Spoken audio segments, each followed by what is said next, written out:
Aku dapat call dari Terengganu. Dia orang ada jumpa mayat. KM ada email kat saya. Dia akan hantar orang tuan nak bantu kita dalam kes Syabur Merah ni. Dengar cerita ni macam terror sangat tuan. Super cop lah tak apa-apa lah tu semua tuan. Aku dah kisah lah dia super cop, superman ke super apa benda. Selok belok sini dia orang tak tahu. Tak payah susah-susah kita nak buat bantuan.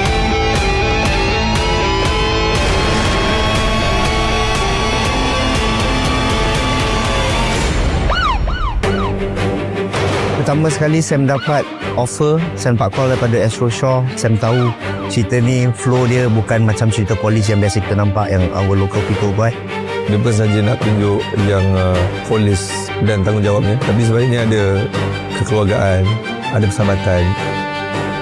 On paper sebenarnya dalam bahasa Malaysia je. Tapi dalam hati kami tahu Polis Evo kena jadi lebih dari sekadar filem aksi tempatan.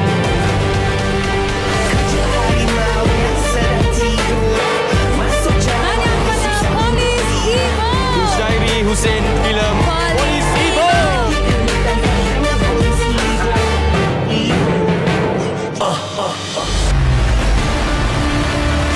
Kamu akan pulangkan Imam Bushari setiap 1 jam. Aku akan bunuh 2 orang tebusan. Kalau aku betul ahli neraka, kenapa atas takdir Tuhan, aku yang berdiri, kau yang berdiri. Mana boleh berserah. Filem Polis Evo 2 dia jauh lebih besar daripada nombor 1. I mean, the pressure is definitely there. We're making a sequel to one of Malaysia's highest grossing box office film. Mana boleh mengalah. Challenging bagaimana kita nak buat yang lebih baik daripada Polis Evo 1.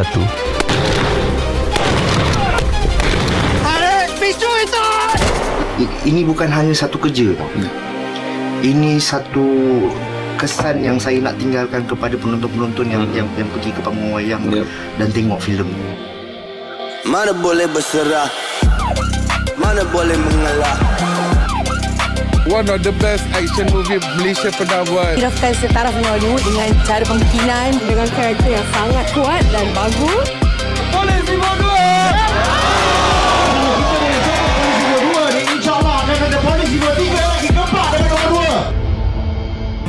Dua minggu lepas, ada 2 orang anggota polis kita mati kena bunuh. Dan semuanya itu berlaku kerana Mamat ni bekas anggota polis. Kau tahu tak, Reza dengan Kai dulu, partner. Saya tenang.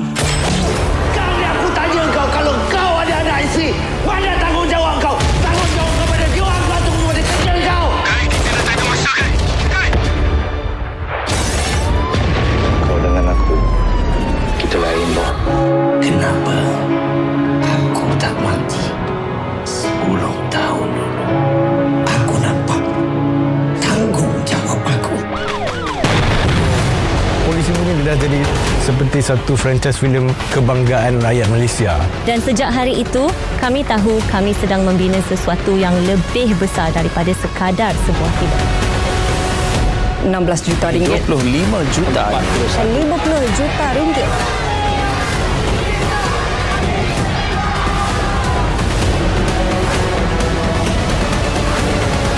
Kerana Polis Evo juga hati saya dah tersayang pula dengan Sama. Ya Allah.